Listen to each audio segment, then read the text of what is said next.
Well, good morning. I guess my batteries are burned out in in the big candle back there. Of course, it's an electric candle, and I don't have any more of that. I guess it's the C battery. I don't. I thought I had an ample supply of all the sizes, but not that one. Anyway, we'll go without the candle flickering in the middle. The title for today is Andy Walks Talks with Me. I sat here more or less in a state of reverie when I spontaneously began singing that hymn quietly to myself. When I realized what I was singing, I stopped and said, I wish I believed that. Don't get me wrong, there have been times in my life when I did not even question the reality of the words. Then there are times when God seems so far away, so untouchable, so unreachable, so oblivious to whatever the current situation may be. I wish I could always feel and know my Creator. Unfortunately, life, at least my life, is not like that. I still have highs and lows. How about you? Yeah, and he walks with me and he talks with me and he tells me I am his own.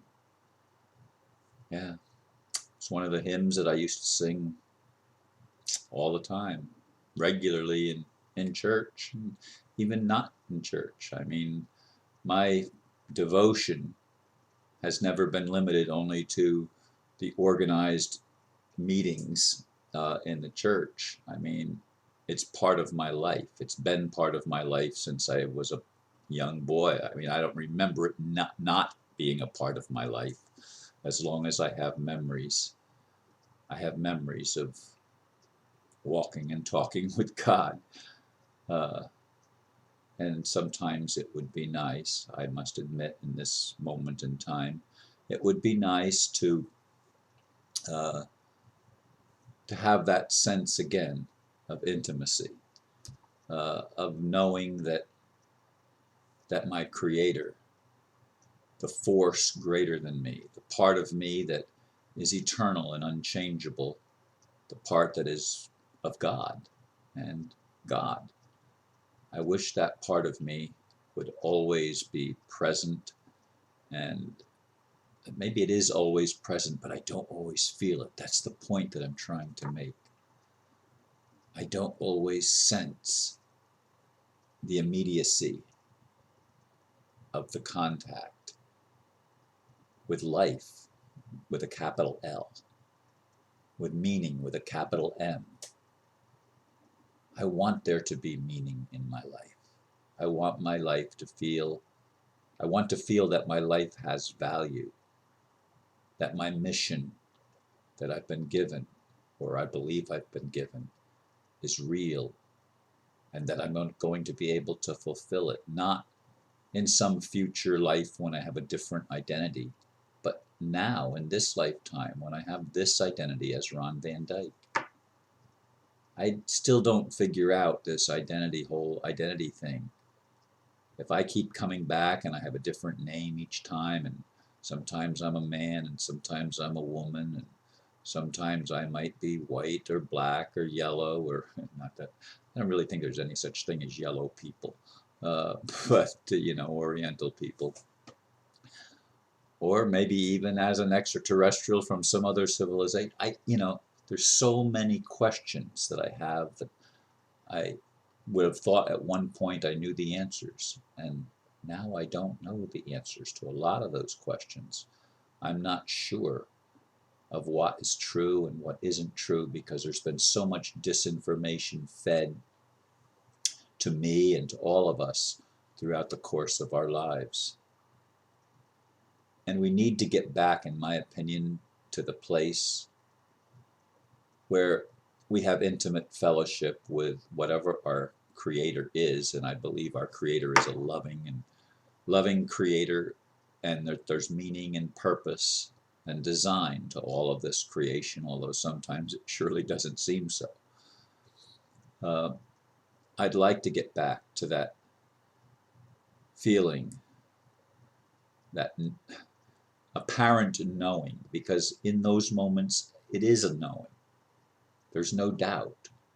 There's a knowing that I am part of God and God is part of me, and we're friends, we're buddies.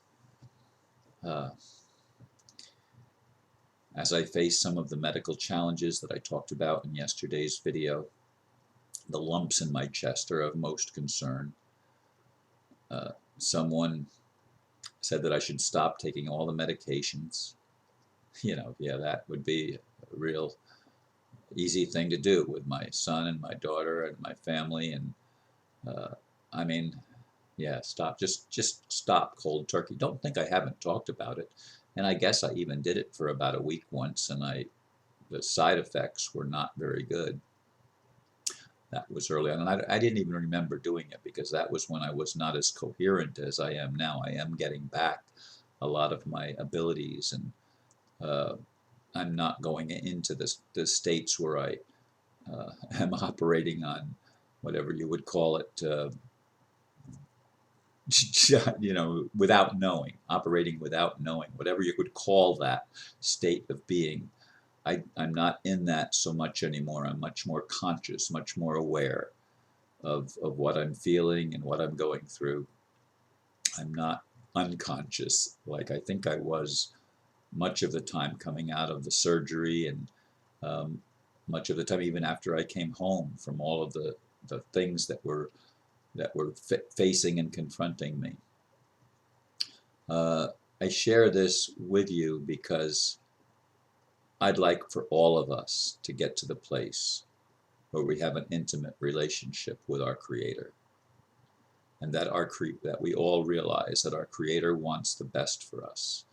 I had a conversation with my brother yesterday, and I think it was yesterday or the day before. Might have been the day before yesterday. In any case, he still looks for money to be the answer, and you've got to have the flow of money, and the financial structure has to stay in place, or we can't have a new world. To me, it's just the opposite. If the financial structure stays in place, we'll never have a new world.